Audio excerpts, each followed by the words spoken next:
2012 मध्ये तुमचं विजन काय असणार आहे? तुम्ही नगरसेवक झाला, तुमचं काय नेमकं पहिलं विजन? ह्या ठिकाणी जर मी नगरसेवक झालो, माझं पहिलं काम आहे इथले खूपशा प्रभागात खूप ठिकाणी रस्ते नाही झालेत, ते रस्ते बनवायचे, गटारींचा प्रश्न मार्गी लावायचा आहे, खूप ठिकाणी आरोग्य सुविधा पुरवायच्या आहे, आणि माझ्या याच्यात जो स्लम एरिया समतानगर तिथे मीटर आणायचे लाईट साठी, कारण त्यांच्याकडे मीटर नाहीये, ते लाईटचा प्रश्न मार्गी लावायचा. आव्हान असणार आहे का तुमचं?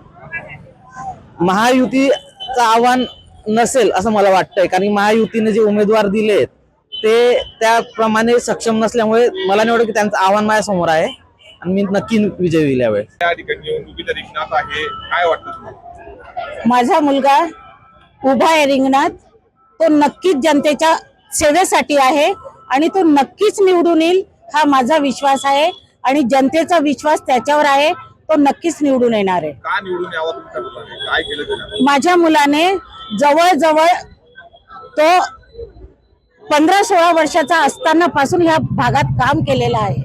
पूर्ण घराघरात तो फिरलेला आहे, लोकांच्या समस्या जाणून आहे, कसं जगताय, त्यांच्या मुलाचा शिक्षणाचा प्रश्न त्याला नेहमी जाणवत होता, सतावत होता.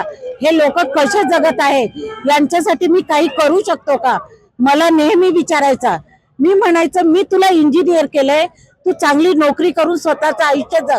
ते न करता आज माझ्या मुलाने जनतेच्या सेवेसाठी स्वतःला वाहून घेतलेला आहे, आणि तो नक्कीच सक्षम होईल आणि जनतेचे प्रश्न मार्गी लावेल. आज आम्ही प्रभाग क्रमांक 12 मध्ये आमचे उमेदवार ललित आणि दुसरे पवार साहेब हे दोघे उभे आहेत तुतारी या चिन्हावर. दोघांच्या प्रचारानिमित्त मी इकडे आलेलो आहे. भारतरत्न बाबासाहेब डॉक्टर आंबेडकर चौकातून हे रॅली निघणार आहे, आणि मला खात्री आहे की या एरियाचे नागरिक यांना प्रतिसाद देतील आणि भरघोस मताने विजय करतील. काय विश्वास ठेवला तुतारी या चिन्हावरती? म्हणजे तुम्ही याला तिकीट दिलं? आम्ही ललित जे आहे सुशिक्षित आहे, सॉफ्टवेअर इंजिनियर आहे, त्यांनी स्वतःहून तुतारी निवडलेली आहे. तो वंचितचा शहर अध्यक्ष होता, तो आमच्याकडे प्रवेश केला आणि तुतारी हातात घेतली त्यांनी, आणि नक्कीच आमची तुतारी वाजेल हे मला खात्री आहे. आणि आमचे पोपटराव पवार हे पण सुशिक्षित आहे, सुसंस्कृत माणूस आहे.